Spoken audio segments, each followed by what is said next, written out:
जय हिंद साथियों, मैं शिवांशु आप लोग का सरकारीपुर में बहुत बहुत स्वागत करता हूं। दोस्तों, आज हम लोग पढ़ेंगे संविधान और संविधान में भारत का संवैधानिक विकास पढ़ेंगे। भारत का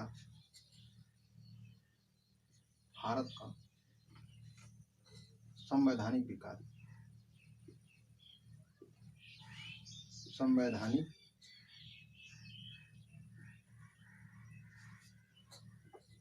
संवैधानिक विकास।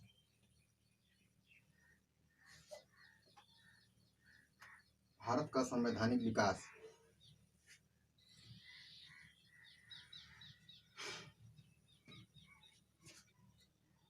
अगर इसकी परिभाषा की बात की जाए तो यह कह सकते हैं कि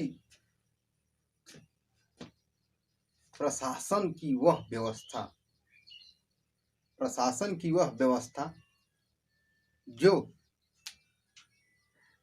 लोकतांत्रिक मूल्यों को लाती है। प्रशासन की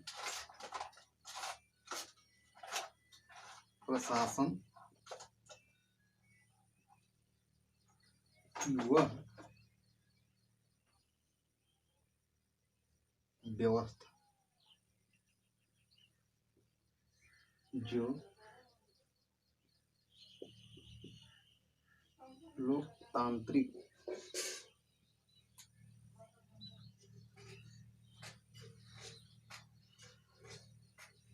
मूल्यों को लाती है, संवैधानिक विकास कहते हैं। अच्छा, भारत की संवैधानिक विकास की बात की जाए तो ये कैसे हुआ? तो भारत का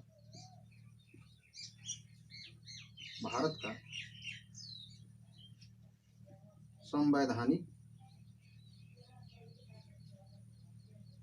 विकास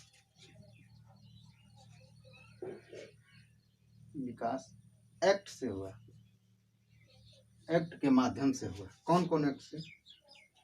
पहला आता है रेगुलेटिंग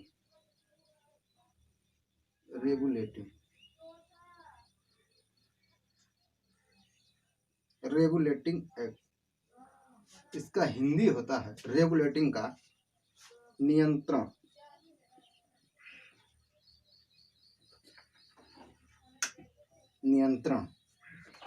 इसके बाद आता है चार्टर।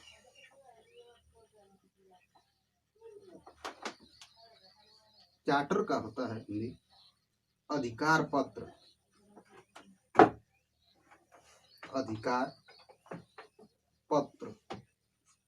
चार्टर का हिंदी होता है अधिकार पत्र।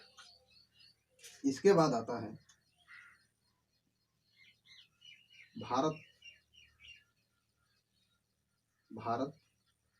शासन अधिनियम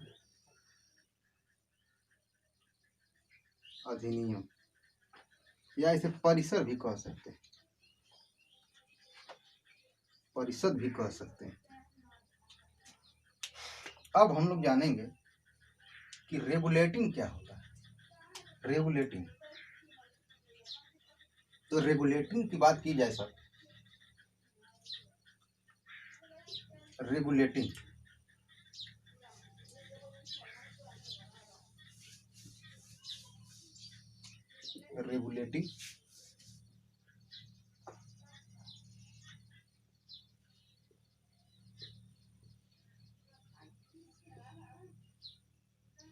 रेगुलेटिंग 1773 ईस्वी में आया।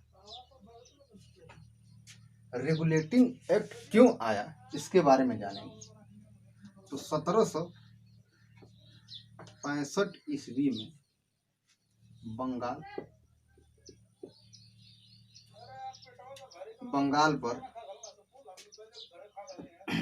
पर रॉबर्ट क्लाइव 1765 में बंगाल पर रॉबर्ट क्लाइव का शासन था। रॉबर्ट क्लाइव का शासन था 1765 में।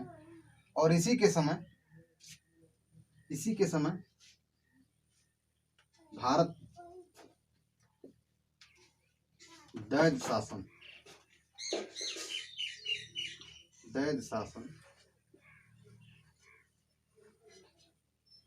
लाया गया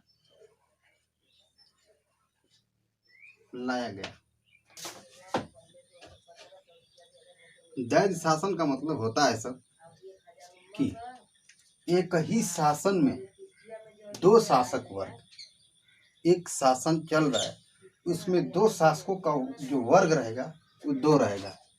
अच्छा, इसमें पहला कौन था? ये दीवान था। दीवान का कार्य था वो राजस्व संबंधित जितने भी कर थे, उसको असूल करना था। तथा दीवानी का मतलब ये होता था कि जो जमींदारों के बीच की जो जमीनी मामला था, झगड़ा वगड़ा से लेकर और भी कोई मामला था, बंटवारे की चक्की, वो सब निपटारा कौन करता था? ये दीवान करता था। दूसरा जो था वो सूबेदार था। सूबेदार जो था सब, ये प्रांत जो था, जिसे रियासत मान लें, चाहे राज्य कह सकते हैं, तो उसमें ये था कि शांति बनाए रखने तथा जो पुलिस वैकेंसी जो होती थी उसको कराता था कौन? सूबेदार। पुलिस वैकेंसी को कराता था सूबेदार। एक दीवान और एक सूबेदार था। अच्छा, जब दैद शासन जब लागू हुआ तो इसके बाद एक ब्रिटिश अधिकारी है दैद शासन में। ब्रिटिश अधिकारी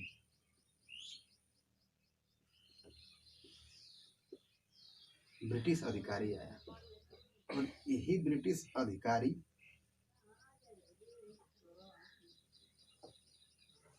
इस ब्रिटिश अधिकारी के कार्यों में सहायता के लिए दो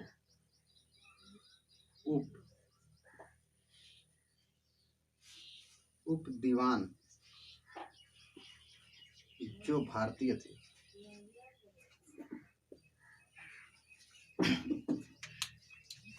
जब दैद शासन लागू हुआ बंगाल पर, तो दीवान जो था एक ब्रिटिश अधिकारी। अब ब्रिटिश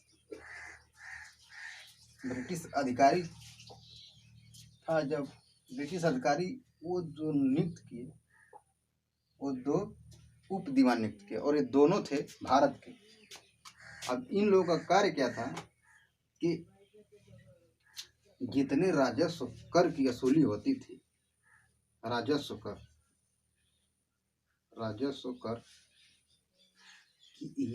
ये करते थे भारतीय, ये दोनों भारतीय करते थे। और किसी भी तरह जो जमींदार थे उनको चाहे दंड देके, चाहे जैसे भी, ये दोनों भारतीय उप दीवान करते थे। इससे यह होता था कि जो दंडित कर रहे हैं ये भारतीय लोग हैं। भारत के लोगों को ये नहीं पता था, जमींदारों को, कि ये कर असूल करके ये लोग ब्रिटिश अधिकारी को देंगे। वो लोग ये सोचते थे कि जो भी कर ये असूल रहे हैं भारत के लोग, ये अपने स्वयं लेंगे। लेकिन ये इंग्लैंड की कंपनी की चाल थी कि ये लोग नियुक्त करें और राजस्व कर की वसूली करें। अगर बंगाल की बात की जाए कि कौन भारत का नियुक्त किया गया, तो बंगाल में रजा खां थे। रजा खां थे, वो भारतीय थे, उप दीवान जो बने थे बंगाल के रजा खां थे।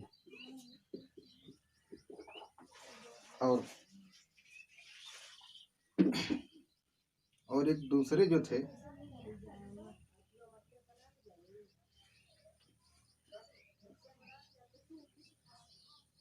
सीताब राय, ये बिहार के थे। बिहार के लिए नियुक्त किए गए थे। जो कर की वसूली करते थे, उप दीवान जो थे दैद शासन में, वो जो भारतीय थे राजा खां थे, वो बंगाल के थे, और सिताब राय जो थे बिहार के लिए नियुक्त किए गए थे। और सूबेदार के बाद जो दैद शासन में नियुक्त किए गए उसको नवाब कहा जाता था। नवाब।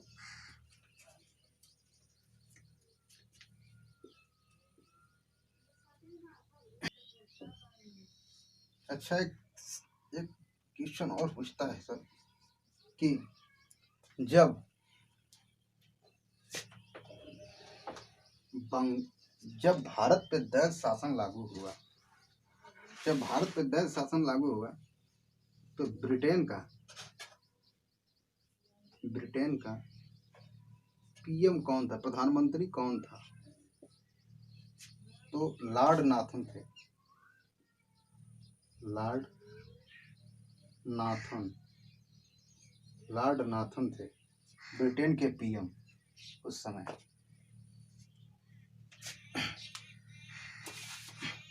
अब रेगुलेटिंग एक्ट आया, तो यह regulating act Bharat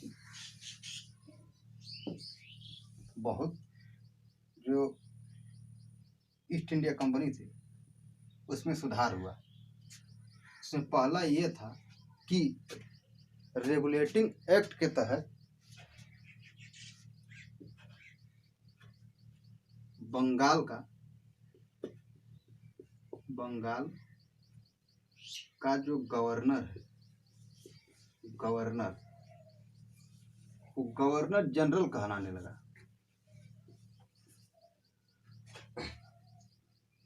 governor general कहलाने लगा। अच्छा, गवर्नर जनरल क्यों कहलाने लगा? क्योंकि यहीं से यह बात आती है कि यहीं से भारत में केंद्रीकृत शासन की शुरुआत होती है। कैसे? कि पहले तो हर एक राज्य का एक गवर्नर होता था, प्रांत का हर एक गवर्नर होता था। उसी तरह बंगाल का था, लेकिन अब बंगाल को केंद्र मानकर कि यहाँ से भारत में सभी राज्यों का शासन की व्यवस्था संचालित होगी, तो यहाँ का जो गवर्नर था उसको गवर्नर जनरल यानी सभी राज्यों के लिए समान कर दिया गया। और जो अन्य राज्य के गवर्नर थे उनको गवर्नर ही कहा जाएगा, और वो गवर्नर बंगाल के गवर्नर जनरल के अधीन कार्य करेंगे। केवल सैन्य और वित्त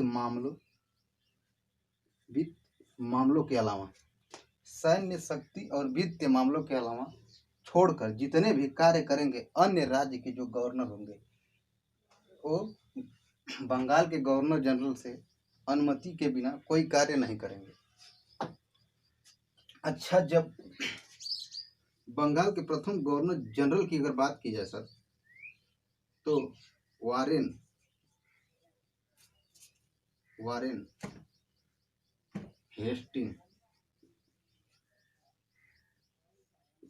हेस्टिंग को बंगाल का गवर्नर जनरल बनाया गया। प्रथम यही थे।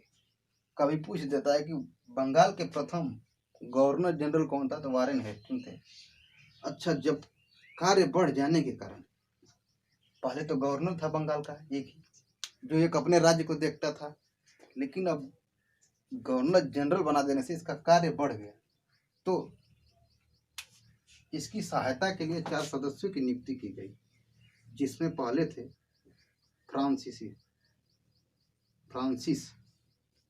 फ्रांसिस उसका नाम था। दूसरा था बोरवेल।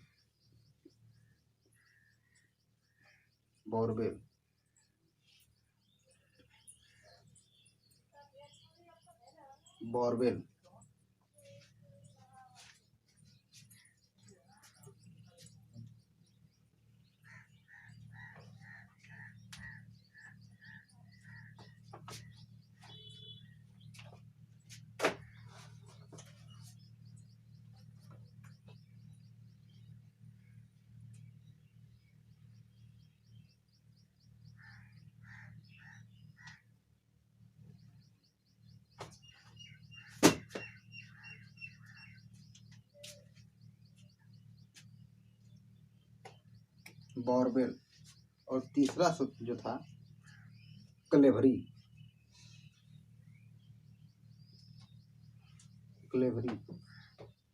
चौथे की अगर बात की जाए सर तो मोसेराट नामक थे। वो इनके कार्य में सहायता के लिए चारों नियुक्त किए गए थे। इनके बंगाल के प्रथम गवर्नर जनरल वारेन हेस्टिंग के कार्य के लिए नियुक्त किए गए थे।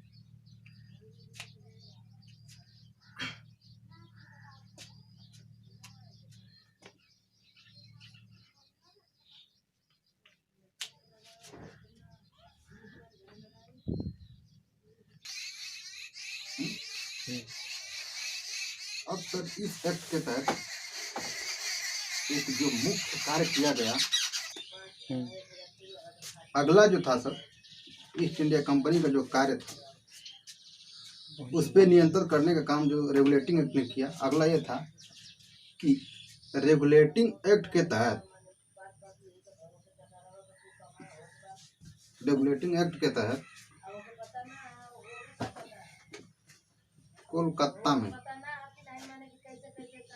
कोलकाता में सुप्रीम कोर्ट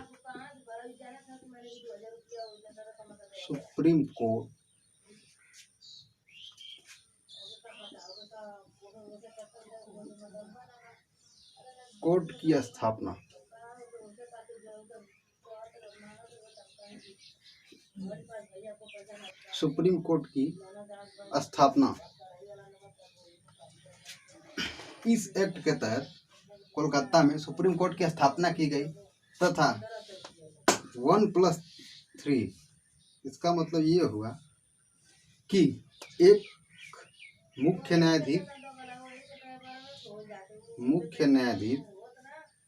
न्यायाधीश तथा 3 जो थे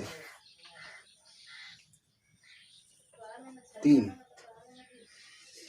अन्य न्यायाधीश की नियुक्ति की गई। अच्छा, जो मुख्य न्यायाधीश प्रथम थे कोलकाता में जब सुप्रीम कोर्ट की स्थापना की गई, उसमें प्रथम मुख्य न्यायाधीश थे, उनका नाम था एलिजा एम्पे